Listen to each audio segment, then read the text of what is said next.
Et j'appelle le docteur Liam Clean, chirurgie ophtalmologique connectée avec des data préopératoires du 15-20. Merci. Alors, bon, petit commentaire sur Liem que je connais depuis également fort longtemps. Donc, chirurgien éminent qui fait partie de l'équipe du professeur Christophe Baudouin à l'hôpital des 15-20 et qui va nous parler.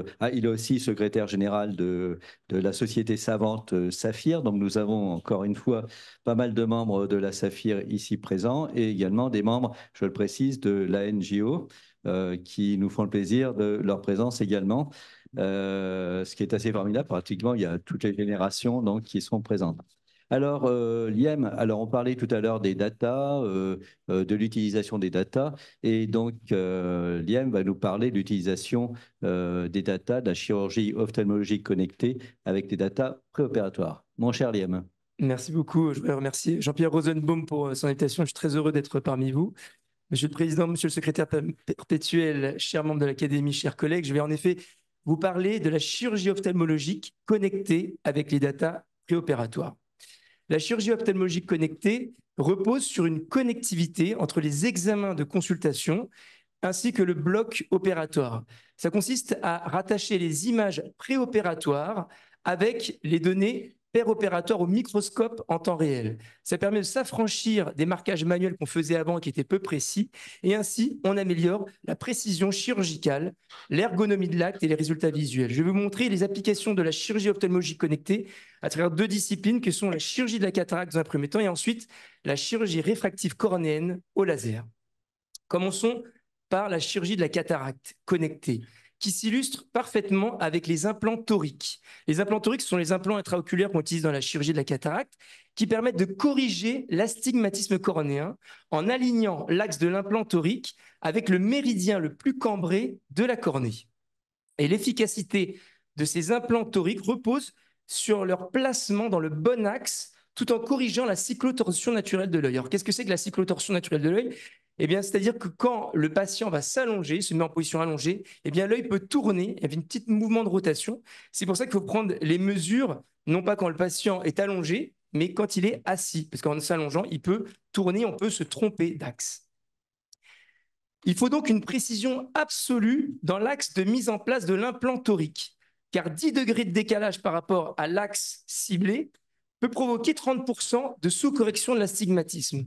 Donc attention à la cyclotorsion statique de l'œil, qui est le mouvement de rotation naturelle, lors de la position du décubitus, qui peut varier entre 2 et 4 degrés. Donc vous voyez que l'axe horizontal 0,180 degrés, quand on était assis, eh bien, il peut tourner, hein, ce que vous voyez avec les pointillés jaunes, il peut tourner et on peut se tromper à cause de ce mouvement de cyclotorsion statique. Alors je vais vous montrer une vidéo que j'ai retrouvée, donc ça c'est Retour vers le futur.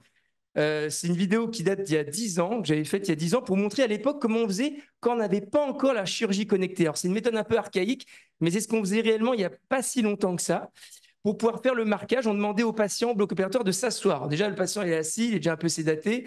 On lui demandait de s'asseoir et ensuite, on lui demandait de regarder tout droit. Et on utilisait un marqueur pendulaire sur lequel on avait coloré avec des feutres, un feutre, et on appuyait sur l'œil pour repérer l'axe 0,180 degrés. Vous allez voir, c'était vraiment pas précis. Et j'ai revu cette vidéo donc, il y a pas longtemps. Je me dis, mon Dieu, on faisait ça encore il y a 10 ans. Donc, on demandait au patient, regardez tout droit devant vous. Et on appuyait avec ce marqueur. Et vous voyez, hop, le patient recule, l'œil tourne. Enfin, c'est n'importe quoi. Et puis, les marquages, vous voyez, avec le feutre, ça allait un peu dans tous les sens. On me dit, bon, globalement, on a 2 traces de feutre. Après, le patient, on l'a allongé et on utilisait un anneau de Mendes pour repérer au feutre où est-ce qu'on allait inciser. Alors, vous voyez, déjà, rien que la marque de feutre, c'est déjà très épais. Et ensuite, on repérait l'axe où on allait mettre l'implant. Alors, désolé pour la qualité de la vidéo, ça date d'il y a 10 ans.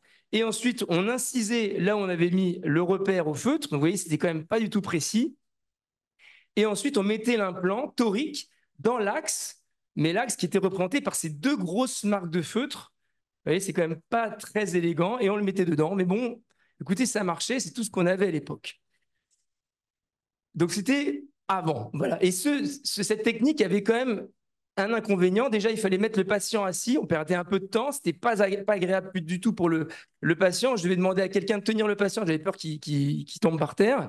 Et on avait une erreur dans les études, une erreur moyenne dans le marquage horizontal de 2 degrés. Vous voyez, parce que l'œil pouvait tourner. Quand on marquait avec l'anneau de Mendes, on pouvait avoir une erreur de 3 degrés, puis même on pouvait avoir une erreur de positionnement de l'implant. Au total, les études montraient qu'on pouvait avoir une erreur au total de presque 5 degrés avec cette technique un peu archaïque. La solution, eh bien, c'est la chirurgie connectée. Aujourd'hui, tout ça, c'est terminé. En consultation, on prend une photo de l'œil, notamment des vaisseaux du limbe, et cette photo est envoyée sur un réseau dématérialisé, un cloud qui s'appelle Forum, développé par Zeiss. Et ensuite, on va au bloc opératoire, on se branche à l'ordinateur du bloc opératoire, on va sur Forum, sur le réseau, et on récupère la photo de l'œil préopératoire des vaisseaux du limbe et on le met dans le microscope opératoire. Et comme disait Jean-Pierre Rosenbaum tout à l'heure, le microscope opératoire est devenu l'élément central du bloc opératoire d'aujourd'hui. Donc, qu'est-ce qui se passe? Eh bien, on va allonger le patient. On va donc exposer l'œil du patient au microscope opératoire. On n'a pas besoin de l'allonger, de faire des marques au feutre. Et ensuite, comme vous pouvez voir ici, il va y avoir un matching automatisé entre les vaisseaux du limbe préopératoire avec les vaisseaux du limbe péropératoire pour aligner et retrouver le bon axe horizontal 0,180 degrés grâce à ces vaisseaux du limbe.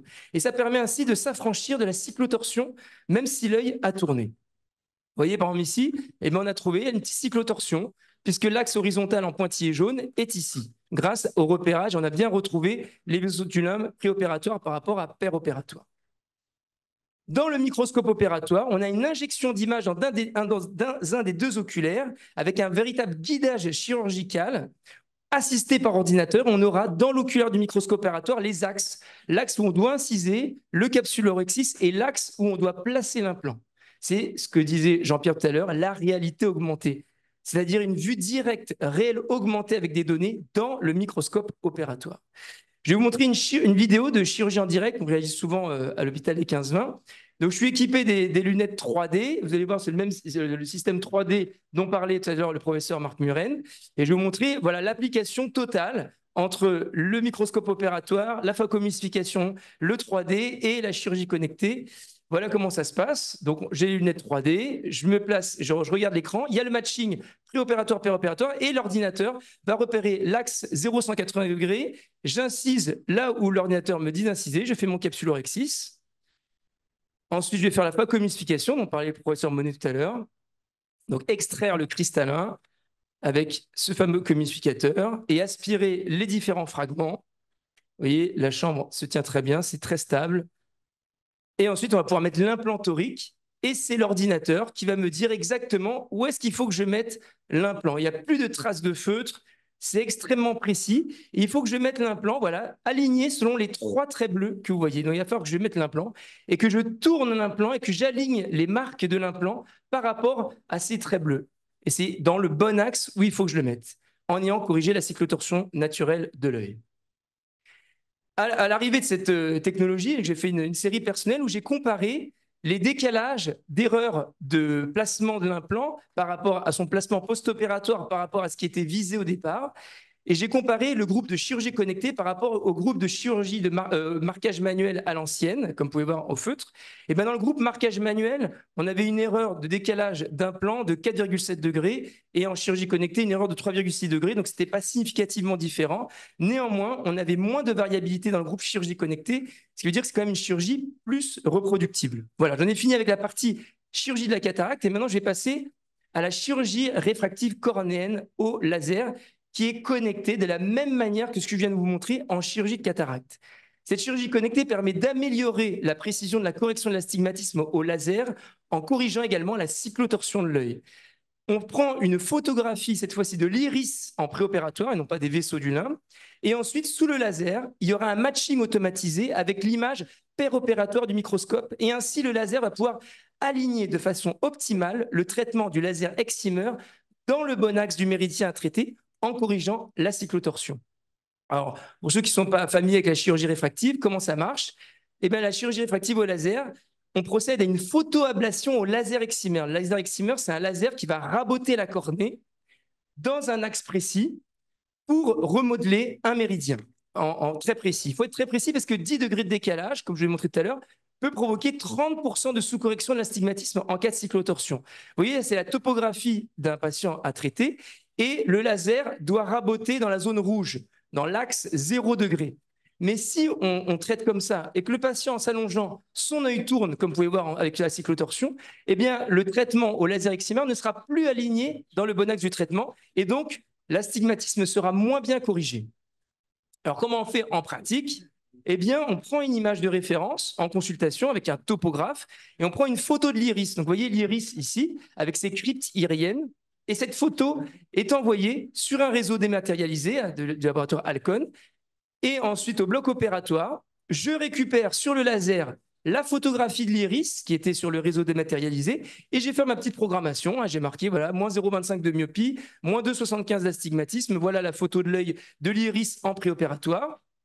Et une fois que le patient est allongé et qu'on va soulever son capot, on va faire correspondre l'image de l'iris préopératoire que vous voyez ici avec l'image de l'iris en péropératoire en temps réel pour avoir une bonne correspondance et le laser va détecter s'il y a une cyclotorsion. Ici, vous voyez une cyclotorsion de 3,5 degrés et le laser va donc définir le bon axe de traitement en prenant en compte les 3,5 degrés de cyclotorsion pour aligner vraiment dans le bon axe. Je vais vous montrer maintenant une vidéo comment ça marche. C'est une vidéo de chirurgie LASIK. La LASIK, c'est le traitement, un des traitements les plus connus de chirurgie réfractive, où le laser femtoseconde va découper dans la cornée un capot, on va soulever ce capot, et ensuite le laser excimer, celui qui va raboter la cornée, va traiter pour remodeler la myopie et l'astigmatisme. Je vais vous montrer comment ça se passe en chirurgie connectée. Tout d'abord, on commence par soulever le capot qui a été découpé au laser femtoseconde. Vous voyez, on soulève ce capot, et ensuite, on va procéder au matching de l'image préopératoire à gauche avec l'image péropératoire à droite et le laser nous montre qu'il y a 2 degrés de cyclotorsion. Il va donc aligner le traitement laser comme il faut et on va procéder au laser excimer qui va raboter la cornée. Comme vous voyez, les impacts de laser sur la cornée qui vont remodeler la cornée pour traiter l'astigmatisme et la myopie dans le bon axe. Une fois que c'est fini, on repose le capot et c'est terminé. J'illustre ce propos avec un cas clinique. Un patient, donc vous voyez entre parenthèses son astigmatisme qui était à 3,5 dioptries d'astigmatisme à droite et 1,5 dioptries d'astigmatisme à gauche. Le laser avait retrouvé une cyclotorsion de 2 degrés et en post-opératoire, le patient est très content parce qu'il n'a plus d'astigmatisme à droite et il ne reste plus qu'un astigmatisme de moins 0,25 dioptries à gauche. Et le patient est très content, le résultat est excellent. Et la littérature corrobore justement en montrant qu'il y a une vraie amélioration de la correction de l'astigmatisme grâce à la correction de la cyclotorsion. Un article récent montrait que le LASIK avec correction de la cyclotorsion donnait une meilleure correction de l'astigmatisme que le SMILE sans correction de la cyclotorsion et que dans les groupes LASIK, on avait une meilleure correction de l'astigmatisme avec correction de cyclotorsion par rapport à sans correction de la cyclotorsion. La cyclotorsion est à peu près évaluée à 3 degrés dans les études, donc il faut en prendre en compte. Pour conclure et terminer, je vous ai présenté la chirurgie ophtalmologique connectée qui permet de matcher les datas préopératoires avec les images péropératoires et repérer ainsi de manière automatique le bon axe de traitement chirurgical, que ce soit en cataracte ou en chirurgie réfractive au laser. Et c'est un véritable gain, aussi bien pour le chirurgien, parce que ça devient un processus automatisé, rapide, facile, simple, reproductible, et puis totalement dématérialisé en réseau. Et c'est un gain véritablement pour le patient, plus confortable, avec également une amélioration des résultats réfractifs et visuels. Au total, la chirurgie ophtalmologique connectée est la parfaite illustration de ce que devrait être la technologie en chirurgie aujourd'hui, c'est-à-dire tourner essentiellement au service du patient. Je vous remercie pour votre attention. Merci beaucoup, Dr. Trin. Dr. Rosenbaum. Oui, bravo parce que tu as finalement, à travers ton exposé, là, tu as illustré la thématique, la thématique de ce que nous avons fait aujourd'hui, c'est l'innovation au service de la précision en ophtalmologie. Et c'est vrai que nous, en ophtalmologie, on est vraiment dans une microchirurgie, donc dans une extrême précision. Et je pense que c'est intéressant pour toutes les chirurgies de voir, parce que l'extrême précision est très utile par définition dans toutes les chirurgies. Et c'est très intéressant de voir comment quelques degrés sont importants, comment quelques microns, parce que Dominique Bonnet, qui nous a présenté la cataracte, n'a pas précisé que la capsule postérieure fait 4 microns d'épaisseur.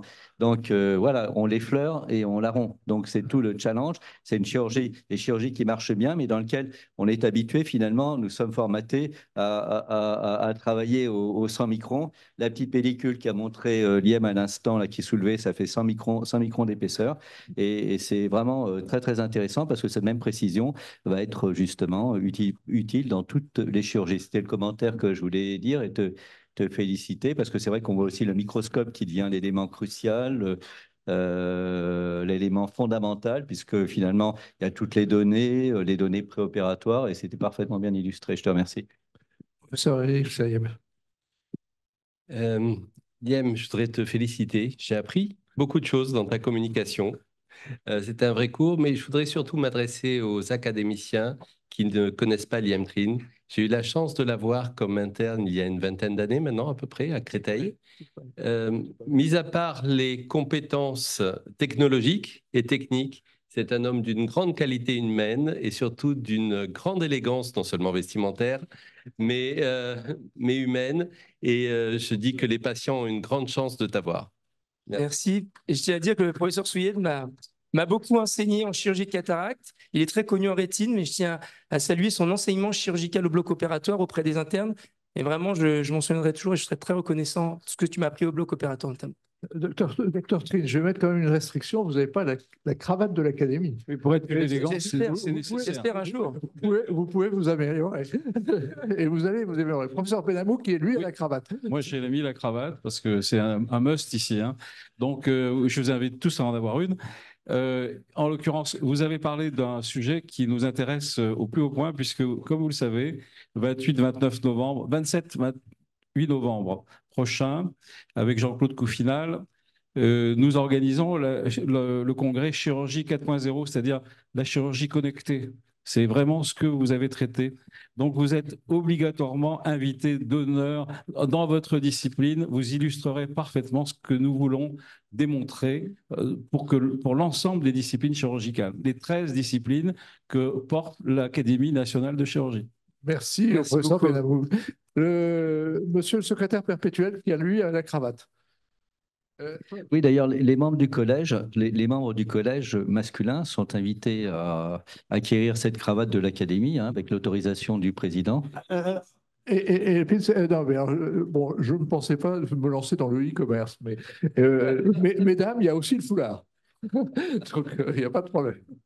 Monsieur le secrétaire perpétuel. Oui, merci pour votre communication. Une question, c'est cher. Alors, je ne parle pas de la cravate ni du costume. La collection, c'est cher. Alors, ça répond justement, je permets de rebondir sur ce que disait le professeur Marc Muren tout à l'heure. En fait, c'est inclus. C'est-à-dire que ce n'est pas quelque chose qu'il faut payer en plus, mais quand on fait l'acquisition, par exemple, du laser, c'est inclus dans la plateforme complète qui est vendue par le laboratoire. Et pareil, pour la chirurgie de la cataracte, quand on acquiert le microscope, voilà, c'est inclus avec les machines. Alors évidemment, le réseau dématérialisé est en option, mais on va dire que c'est quelque chose qui est souvent compris, en tout cas dans l'offre proposée par les laboratoires. On va dire c'est une solution intégrée. Donc, on change de paradigme. En tout cas, je voudrais remercier, nous voudrions remercier tous les orateurs pour la qualité extraordinaire de leur communication, des communications en même temps spécialisées et en même temps transversales qui permettent aux autres spécialités, puisque l'Académie fonctionne comme ça, puisque c'est à la vision de ce que font les autres spécialités que nous progressons. Et comme nous avons pu le voir dans les différentes technologies, il y a une technologie qui avance, elle est trop en avance. On la laisse tomber, le reste avance et petit à petit, cette invention est intégrée. Donc, tout marche comme ça, nous le savons bien. Et c'est vrai que même si on critique provisoirement une technique, on sait très bien qu'un jour, on peut très bien avoir à l'utiliser. Donc, merci encore. Alors, le laboratoire Zeiss. Il y a le professeur Soucy. Est-ce qu'il a une question? Non. Il est en vidéo. Professeur Soucy? Non. Non. Bon. Il a tout compris. Hudson, c'est bon? C'est bon. Bon, alors, Hudson, merci comme d'habitude de ta participation. Alors, malheureusement, tu ne pourras pas participer au verre que nous allons prendre maintenant à l'extérieur, mais tu pourras le prendre en virtuel et la prochaine fois que tu viens à Paris, tu seras le bienvenu, bien sûr. Merci beaucoup. Bien sûr, merci beaucoup. Merci beaucoup. Merci au docteur Rosenbaum pour l'organisation. La séance est suspendue et elle reprendra donc le 26 juin prochain.